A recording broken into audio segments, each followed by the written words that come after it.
TVC Basse-Lièvre est fier de s'associer à InMedia, l'info de la Basse-Lièvre, pour vous présenter TVC Info. Bonne émission.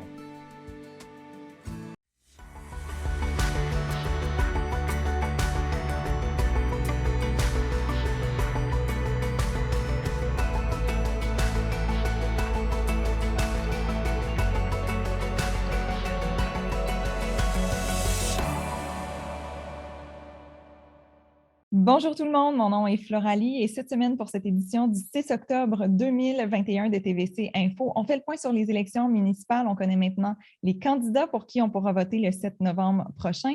On fait le point aussi sur un projet de construction qui aura lieu bientôt à Masson-Angers. On rencontre Daniel Lafortune, chroniqueur cinéma. On est bien heureux de le revoir parmi nous et on parle avec Jessie Laflamme des activités à faire sur le territoire. Bonne émission.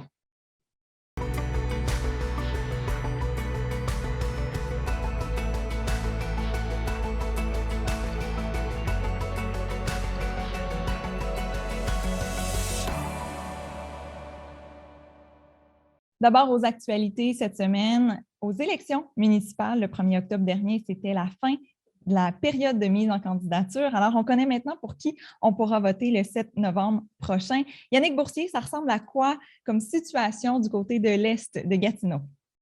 Bien, pas grande surprise du côté des postes de conseillers du côté de Gatineau. Du côté de Masson-Angers, il y avait 4 candidats qui s'étaient annoncés. Les 4 candidats se sont inscrits. Mario B, Martin Aymon, Sylvain Tremblay et Alain Bergeron d'Action Gatineau. Du côté de Buckingham, les 3 candidats qui s'étaient annoncés se sont aussi inscrits. Donc, Martin Lajeunesse d'Action Gatineau, Michel Roy et Edmond Leclerc. Donc, les 3 sont inscrits, vont être sur le bulletin de vote. Et il y aura aussi 6 candidats du côté de l'élection à la mairie de Gatineau, parce qu'il ne faut pas oublier aussi qu'il y a une élection à la mairie de Gatineau et que les citoyens doivent voter aussi pour le maire. Oui, bien sûr. L'Ange Gardien, c'est quoi le portrait?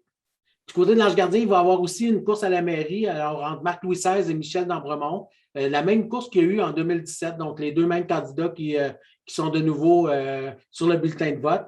Les autres élus ont été élus sans opposition, sauf du côté du plateau où la conseillère sortante, Nancy Damour, va devoir avoir une élection avec Pierre Farrand. Et possiblement qu'à l'Ange Gardien, il y aura 3 femmes sur le conseil. Ça, ce sera assez exceptionnel parce que c'est rare qu'il y ait des femmes sur le conseil à l'Ange Gardien. Il y avait déjà Nancy Damour, mais là, il y en a déjà 2 là, qui sont élus sans opposition. Pour ce qui est des autres villages environnants, la situation, Yannick, c'est quoi? Bien, sans surprise, la majorité des postes vont être comblés sans opposition, ont été comblés sans opposition. En fait, on parle de 69% des postes ont été comblés sans opposition. Du côté de la mairie, il y a Mayo où il va y avoir une course à la mairie. Sinon, il va y avoir quelques courses du côté des conseillers dans certaines municipalités. On peut dire que Val-des-Bois est la municipalité qui va en compter le plus. Il y a plusieurs courses du côté de Val-des-Bois, mais sinon, la majorité des cas, les gens ont été élus sans opposition. Est-ce qu'il y a une course au préfet aussi dans la MRC des Collines? Oui, c'est la première fois une course au préfet du côté de la MRC des Collines qui comprend entre autres l'Ange Gardien et Notre-Dame-de-la-Salette.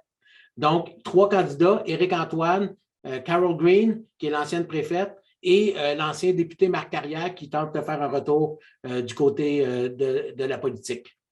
Alors, on suivra ça d'ici le 7 novembre prochain, bien sûr. Autre dossier, à Masson-Angers, il y a une nouvelle construction qui pourrait se réaliser bientôt. Qu'est-ce que c'est? C'est un projet qui s'appelle le Jardin du Littoral. Le projet a été approuvé par la ville de Gatineau au mois d'août dernier. C'est un projet quand même d'envergure, un terrain quand même assez grand situé au sud du chemin Montréal, délimité par la rivière des Outaouais, la baie Clément et le projet Domaine du Ruisseau qui est déjà là. Donc, c'est un projet où on souhaite construire 334 logements, des unifamiliales, des bifamiliales, des multifamiliales, donc un peu de tout. Donc, ils vont être construits. Il va y avoir des routes aussi qui vont être placées à cet endroit-là pour permettre aux gens de se déplacer. Puis, ça va demander, entre autres, le prolongement de la rue Bexy et aussi on veut grossir le parc Bexy qui est dans le secteur aussi pour pouvoir répondre à l'arrivée de ces nouvelles maisons-là parce qu'il va y avoir beaucoup plus de monde là. Oui, ça demande certaines adaptations, bien sûr. Est-ce que ça demande des adaptations aussi pour ce qui est du milieu scolaire qui vont accueillir des jeunes familles, peut-être? Oui, bien, l'école du Sacré-Cœur est pratiquement en face de ce projet-là. Et on sait déjà que la situation est quand même assez grave du côté de l'école du Sacré-Cœur. On manque déjà en ce moment de place. Il y a des élèves qui ont été déplacés cette année en raison du manque d'espace. Ça fait 2 ans qu'on demande des agrandissements à l'école. Ça a été refusé les 2 fois. On en a déposé une nouvelle demande encore. On espère avoir un agrandissement, mais c'est certain que l'arrivée de ce projet-là, on parle quand même de 334 logements. C'est du monde, il va y avoir des familles, surtout dans ce secteur-là, il y a beaucoup de jeunes familles aussi. Donc, c'est certain qu'il va falloir trouver une solution parce qu'il n'y aura pas de place pour les accueillir. Surtout que d'autres projets aussi du côté de Masson-Angers qui sont en train de se réaliser et qui vont prendre de la place, là. Oui, on a besoin de place dans les écoles alors. Et ce projet de 334 logements, il sera combiné avec le projet aussi d'une maison pour les aînés. Oui, bien, je ne sais pas si les gens connaissent ce principe-là de maison des aînés. C'est la CAQ qui avait emmené ce principe-là lors de la dernière élection. C'est un peu le projet pour les nouveaux CHSLD. La CAQ voulait quelque chose de plus humain, si on peut dire. Donc, c'est des maisons qui ressemblent à un milieu naturel, un milieu de vie naturel. Donc, on savait déjà qu'il allait avoir une maison des aînés du côté de Hull. On nous avait dit qu'elle allait avoir une maison des aînés du côté de Masson-Angers, sans nous spécifier à quel endroit ça serait. Mais ce projet-là nous a permis de comprendre ou d'apprendre que c'est là qu'il va avoir lieu, sur le long du chemin de Montréal, la future maison des aînés dans une phase 2, parce que ça va être dans une deuxième phase, va être construit à cet endroit-là. Alors, ce que je comprends, c'est qu'on peut se compter quand même chanceux d'avoir cette maison des aînés du côté de notre territoire. Yannick Boursier, maintenant, il y a une idée qui refait surface, c'est le transport de personnes par train. Il y a de l'intérêt du côté de la MRC Papineau. Oui, bien, la MRC Papineau a décidé d'emboîter le pas à une résolution qui avait été adoptée il y a quelques semaines par la MRC d'Argenteuil qui souhaitait avoir une étude exhaustive pour ramener un transport des personnes par train entre Gatineau et Montréal. Donc, présentement, le seul transport qu'il y a du côté de la MRC de Papineau, si on peut dire, qui passe à travers la MRC de Papineau, c'est du transport de marchandises sur les rails qui sont là. Donc, on souhaite regarder pour ramener du transport par train, de personnes par train, parce qu'on pense que c'est une solution qui peut aider à plusieurs personnes, de plusieurs manières. Donc, on souhaite que cette étude-là soit faite pour voir quelles sont les mesures qui peuvent être mises en place pour pouvoir aller de l'avant. Ce serait quoi les avantages vraiment d'avoir ce transport de personnes par train? Bien, le premier avantage que les gens qui poussent ce projet-là parlent, c'est on dit que le train est beaucoup plus écologique, donc moins de gaz à effet de serre que d'avoir plusieurs voitures. Donc, c'est une façon de pousser le projet en premier. Dans la région ici, on dit aussi que ça peut aider à développer, que ce soit Masson-Angers, Buckingham ou la Petite Nation, entre autres la 148, le long de la 148, on aimerait ça avoir plusieurs arrêts. Donc, pour permettre aux gens d'aller visiter, on sait que la 148 a perdu beaucoup de visiteurs en raison de l'arrivée de la 50. Donc, en ramenant du transport le long de la 148 par train, on pense que les gens vont s'arrêter et vont aller visiter. Donc, ça va aider les commerces. La même chose du côté de Masson-Angers et de Buckingham. Par contre, il y a des enjeux à ce projet, hein? C'est quoi les enjeux? Oui, bien, ce n'est pas la même chose de transporter des matériaux ou de transporter des gens. Présentement, il ne serait pas permis, avec la façon que les chemins de fer est fait, de transporter des personnes. On l'avait vu il y a quelques années. Si les gens s'en rappellent, il y avait eu un projet pour ramener le train à vapeur Hull Chelsea Wakefield du côté de Masson-Angers pour un projet pour aller jusqu'à Montebello. Mais il y avait cet enjeu-là les rails ne sont pas, le chemin de fer, en fait, n'est pas adéquat en ce moment pour du transport de personnes. Par contre, qu'est-ce qu'on me dit, c'est que cet enjeu-là peut être traité en même temps qu'on fait l'étude pour trouver la manière de régler le problème et on peut lancer le tout en même temps et ça va donner le temps de travailler le projet et de régler tous ces problèmes-là. OK. Alors, on verra où ça nous mènera. En terminant, Yannick, c'est la semaine de la prévention des incendies. Qu'est-ce qui se passe comme activité? Mais surtout, il y a un thème cette année pour cette semaine. Ça s'appelle « Le premier responsable, c'est toi ». Pourquoi ce thème? Ben, parce que c'est le cas, parce que selon les statistiques, 49% ou à peu près des incendies dans des résidences sont causés par de la négligence d'une personne. Donc, c'est sûr que si les gens ne font pas attention, ils mettent à risque. Donc, c'est pour ça qu'on veut sensibiliser les gens à être prudents. Notamment, on parle de feux de cuisson, on parle de cigarettes, entre autres, qui sont des éléments. Les cuisines, on dit que les cuisines, c'est la pièce où il y a le plus souvent de feu dans une résidence. Donc, on veut essayer d'emmener les gens à être prudents, à faire attention et à prendre soin de leur maison et d'éviter des incendies. Mm-hmm. Alors, cette semaine, c'est du 3 au 9 octobre. Quelles sont à peu près les activités là, qui auront lieu? Bien, du côté de Gatineau, on va faire beaucoup de sensibilisation, entre autres. Il va y avoir des capsules qui vont être faites là, sur différents sujets. Il y a aussi une nouvelle activité qui va se passer du côté du lac Beauchamp et du ruisseau de la Brasserie, qui est un rallye où les gens vont pouvoir suivre un parcours et en apprendre un peu plus sur des mesures pour la sécurité incendie. Et du côté des écoles, il va y avoir toujours, comme d'habitude, des activités dans les écoles aussi. Et aussi, au niveau préscolaire, pour essayer de sensibiliser les jeunes dès leur plus jeune âge aux dangers et aussi à la sécurité incendie. Et dans Du la côté de MRC Papineau? Oui, la MRC Papineau? Oui, la MRC Papineau aussi fait des activités. Eux, en fait, ils vont prolonger ça sur un mois. Ils appellent ça le mois de la sécurité incendie. Donc, il va y avoir des thèmes à chaque semaine, notamment parler des avertisseurs de fumée, parler des cigarettes et tout ça. Donc, ils vont parler de ces thèmes-là sur Internet. Et ils ont aussi lancé un quiz que vous pouvez participer sur le site de la MRC de Papineau pour essayer d'en apprendre un peu plus sur la sécurité incendie. Allons-y faire ce quiz. Yannick Boursier, merci d'avoir été avec nous. On se dit à bientôt. À bientôt.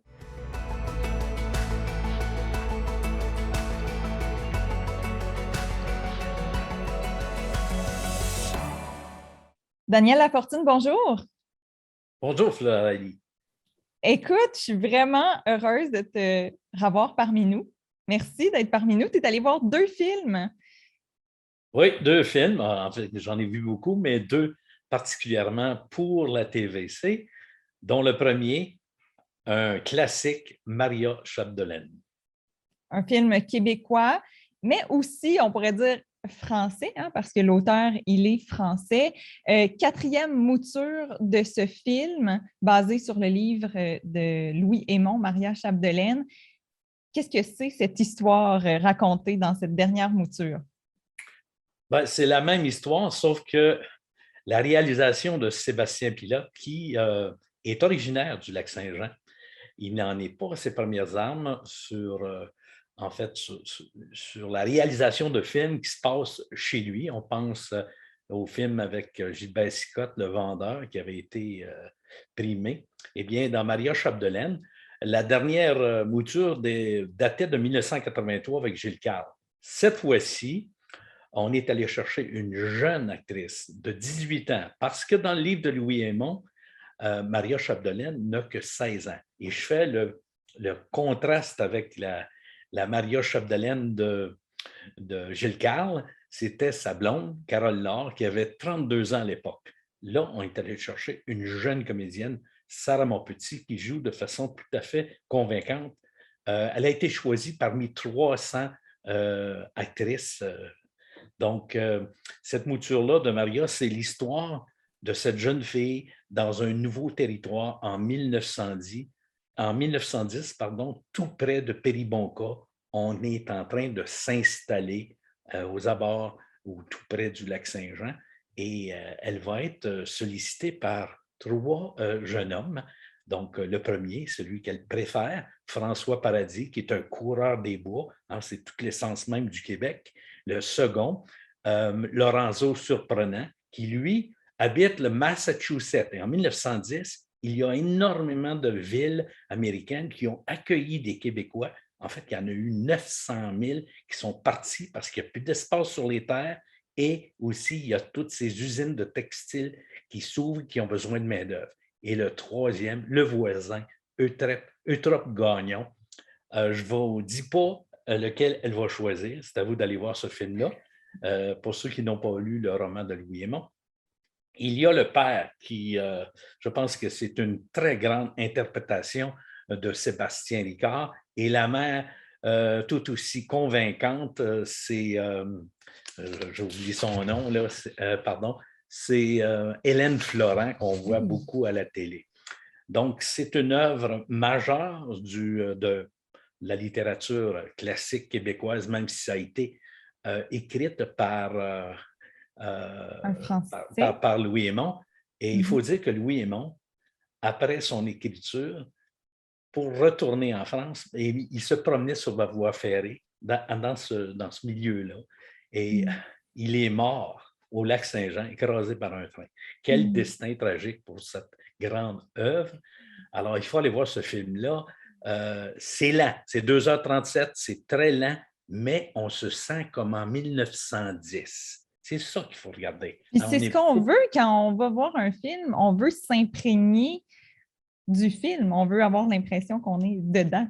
Absolument. Et les images de Michel Lavaud sont splendides. Quelle caméra! On est allé chercher des images un peu partout autour du lac pour représenter, en fait, Péribonka. Il y a ces chutes. On est allé chercher, pour ceux qui ont déjà vu les chutes de Val-Jalbert, eh bien, en hiver, c'est dans le film, c'est magnifique. Ta cote pour ce film, je sais que tu aimes beaucoup donner des cotes. Moi, j'ai beaucoup apprécié, donc 8/10 pour cette cuvée qui est de loin supérieure aux 3 autres. Il faut dire que les 2 premières, ça avait été réalisé en 1934, la première avec Jean Gabin. 1934 par Julien Duvivier. On est loin. Ouais. On est loin de cela. 2021, on est ailleurs. Oui. Deuxième film que tu es allé voir pour nous, c'est un film américain. Cette fois-ci, ce n'est pas un film québécois. Et on est vraiment dans un tout autre registre. C'est plutôt un drame criminel. Cette fois-ci, on sort de la campagne. On sort de la lenteur aussi. Ça s'appelle Les 100 criminels de Newark. Qu'est-ce que tu as pensé de ce film? En fait, c'est The Many Saints of Newark. Pour ceux qui ne savent pas, là, qui ne sont jamais allés à New York, en face, de l'autre côté de la rivière Hudson, il y a la ville de Newark au New Jersey. À Newark, là, pour les gens qui connaissent le sport, c'est là que les Devils du New Jersey jouent. Mais Newark, à cette époque-là, on est dans les années 70, c'est une ville très sombre, très noire, où le milieu socio-économique est très défavorisé. Donc, il y a des sous-groupes qui se sont formés. Bon, les Italiens, parce que, évidemment, les Italiens, ils ont une communauté très forte là-bas. Et il y a aussi les Afro-Américains. À l'époque, en 70, il y a encore beaucoup de ségrégation.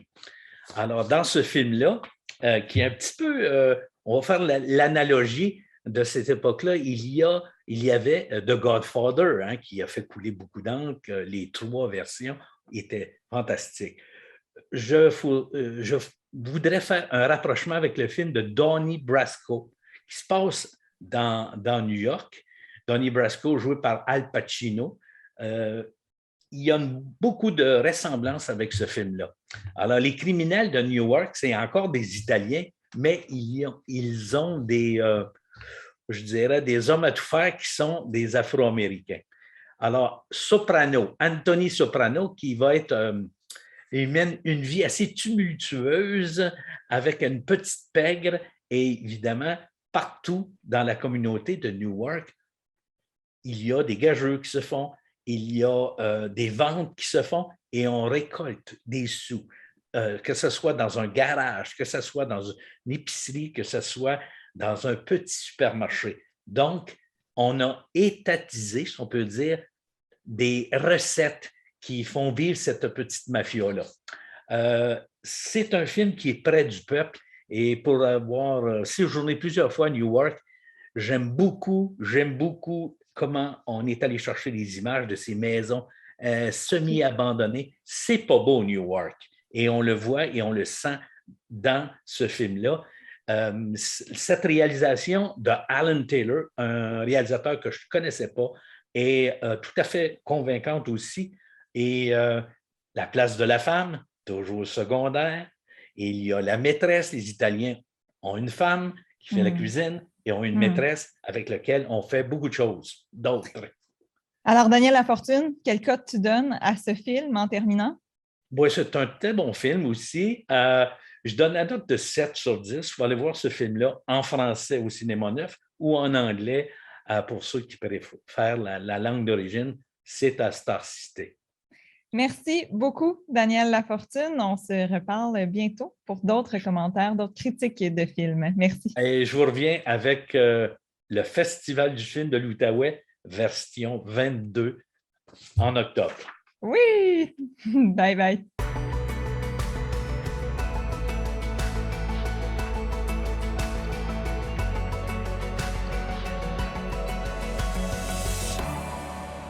Salut, Jessie Laflamme. Bonjour Floralie. Jessie, la saison touristique, elle est comme un peu terminée, hein, théoriquement, mais dans la Petite Nation, il y a encore des activités à faire quand même.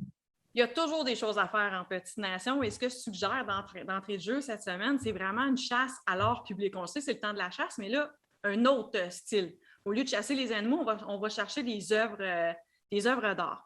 Et j'aurais tendance à vous suggérer en premier lieu le bronze de Guy Lafleur qui est situé à Torceau devant l'Hôtel de Ville. C'est le célèbre des Monts-Blonds, le célèbre numéro 10, bien connu. On le sait, il est natif de Torceau et sa sculpture mesure 2,25 mètres. Donc, c'est assez haut. En fait, c'est plus haut que celles qui sont au Centre Bell à Montréal. Et ça a coûté 400 000 $ réaliser cette œuvre-là. Et elle est illuminée le soir pour ceux qui aimeraient là, prendre des photos, se promener un peu en soirée. Donc, c'est vraiment un incontournable du côté de Torceau. Surtout hein, depuis qu'ils ont même célébré Guy Lafleur au centre Slush Poppy dans les derniers jours. Ça vaut la peine. Là, on fait la suite des choses puis on s'en va prendre une photo avec le bronze, pourquoi pas. Effectivement. Ça fait la boucle, comme on dit. Oui. À Papineauville, Jessie, il y a un cadran solaire. Oui, en fait, là, c'est l'heure normale de l'Est qui commence là, parce que le cadran solaire il est situé au 75e mérindien. Il y a une œuvre vraiment, l'architecture est très spéciale. C'est un diamètre de 12 pieds. Là aussi, ça vaut vraiment la peine d'aller faire un tour. Et il y a des tables à pique-nique aussi. C'est un petit parc, donc possibilité de pique-niquer sur place, profiter des belles couleurs de l'automne, des belles journées qui restent, il faut en profiter. Donc, oui, puis il y a beaucoup de panneaux d'interprétation aussi qui expliquent justement c'est quoi un Amérindien et tout. Là. Donc, beau petit détour. Puis beaucoup d'art public aussi, un peu partout ailleurs, en fait, là, parce qu'il y a un symposium d'art in situ qui a lieu à tous les 2 ans, hein, je pense. Tout à fait. C'est une initiative du Centre d'action culturelle de la MRC Papineau qui, comme tu l'as si bien dit, réalise des œuvres à tous les 2 ans dans différentes municipalités. Ça a commencé en 2013 du côté de Namur avec le thème « Chaque année, c'est 7 à 9 artistes qui créent des œuvres à partir d'un thème ». Et le premier, c'était Macabane au Canada. Donc, dans le parc, situé près de l'Hôtel de Ville, on retrouve plein de petites cabanes différentes. Donc, très belle à voir. Le parc est d'une beauté en plus spectaculaire, très fleuri, très, très beau du côté de Namur. Ensuite, ça s'est déroulé du côté du Hamel avec le thème Peuple des bois. Donc là, on y va plus avec le thème forêt, chevreuil. C'est à côté de l'Hôtel de Ville, encore une fois. Du côté de Plaisance, ça s'est déroulé en 2017 et c'était le thème Peuple des rivières. Et ça va de soi avec la rivière des Outaouais. C'est dans la halte Dolore des Ormeaux, donc à l'entrée du Parc national de Plaisance. On peut voir les œuvres. On peut aussi en voir une de Michel Lemire à l'Hôtel de Ville, qui était une œuvre collective. En 2019, ça s'est déroulé du côté de Val-des-Bois, donc un peu plus au nord de la région. Et c'était sous le thème de l'énergie de la lièvre, qui fait référence, bien entendu, à la rivière. Mais ça a donné lieu à des superbes œuvres qui ont jumelé l'eau avec l'animal. Donc, des œuvres assez spectaculaires. Et cette année, en 2021, la dernière édition s'est déroulée du côté de Torceau avec le thème de bois, de fer et d'eau. Donc, après avoir vu Guy Lafleur, on en profite pour voir les autres œuvres qui ont été réalisées dans le cadre de ce symposium. Et ce qui est bien, c'est ça, c'est que ce symposium-là, c'est ponctuel dans le temps, à chaque 2 ans, mais les œuvres restent et on peut en profiter pour bien des années encore. Il y a aussi des informations, Floralie, ils peuvent tous aller voir les informations, culturepapineau.org sur le site. Toutes les infos sont là, qui a créé les œuvres et le titre des œuvres aussi. Excellent. À Montebello, en ce moment, il y a une exposition. Oui, bien en fait, elle commence le 9 octobre. Et c'est encore une fois une initiative du Centre d'action culturelle de la MRC Papineau. C'est l'exposition d'Alain Lévesque. C'est Horizon Montebello que ça s'appelle. Alain Lévesque est un artiste reconnu pour ses œuvres cubisto-futuristes de l'art automobile. Ce qu'il faisait avant, c'était surtout des œuvres, des voitures, dans le fond, illustrées par une technique vraiment particulière, sa technique finalement. Et cette fois-ci, c'est la directrice générale du Fairmont de Château Montebello qui lui a suggéré de peindre, d'illustrer en fait le Château Montebello, et ça a donné lieu à un projet de calendrier. Donc, Alain Lévesque a créé des œuvres de différentes entreprises pour créer un calendrier qui va être dévoilé lors de l'exposition, qui se déroule du 9 octobre au 21 novembre. Le vernissage, lui, se déroule le 16 octobre en présence de l'artiste. Ça va se dérouler sur le terrain de l'église Notre-Dame de Bon-Secours, donc à Montebello, et l'artiste ira faire des visites guidées avec les participants là, du vernissage, et les gens pourront se procurer le calendrier au coût de 25 $. Très hâte de voir ce que ça donne. Oui, puis si on va voir cette exposition, on peut en profiter en même temps pour aller visiter des petites boutiques à Montebello, pourquoi pas? Oui, tout à fait. Je ne sais pas, Floralie, mais moi, l'automne, je sais pas, j'ai envie de me gâter, j'ai envie de faire la tournée des boutiques. C'est sûrement Noël qui commence à travailler. Oui. Je sais pas. Puis à Montebello, il y en a plusieurs. Il y a Bonheur de Passion, qui est une maison centenaire, en fait, qui a été transformée en boutique. Chaque pièce propose des items à vendre. On retrouve vraiment de tout, là, des bijoux, des meubles rustiques. Il y a même toute une section pour acheter de la peinture, des tiroirs, des poignées de tiroirs pour confectionner ses propres meubles. Le sous-sol est même aménagé pour des décorations de Noël. Donc, juste visiter la boutique en soi vaut la peine. C'est la même chose du côté de Chantic. C'est de l'importation des œuvres originales. On retrouve de tout. Il y a des toiles, il y a aussi des items, là, ceux qui adorent les hiboux, les éléphants, il y a des items à trouver. Chocomotive aussi, qui est un incontournable du côté de Montebello. Puis il y en a plein d'autres, hein? Il y a plein d'autres boutiques à Saint-André-Avelin notamment, mais on y reviendra dans d'autres chroniques. Je veux que tu me parles, par contre, d'un événement. Il y a une maison hantée à Saint-André-Avelin, en quelques mots. Oui, en fait, c'est l'ancienne maison ancestrale qui va être ouverte au public pour un manoir hanté. Ça va se dérouler les 23, 24, 29 et 30 octobre. Le coût est de 3 $ par personne et les heures sont de 18 h à 20 h pour les petits et de 20 h à 22 h pour les plus courageux. Merci beaucoup, Jessie Laflamme. On se reparle très bientôt. Oui, merci. C'est ce qui complète notre édition de TVC Info. Je vous donne rendez-vous très bientôt pour l'édition Week-end de TVC Info. À bientôt, portez-vous bien.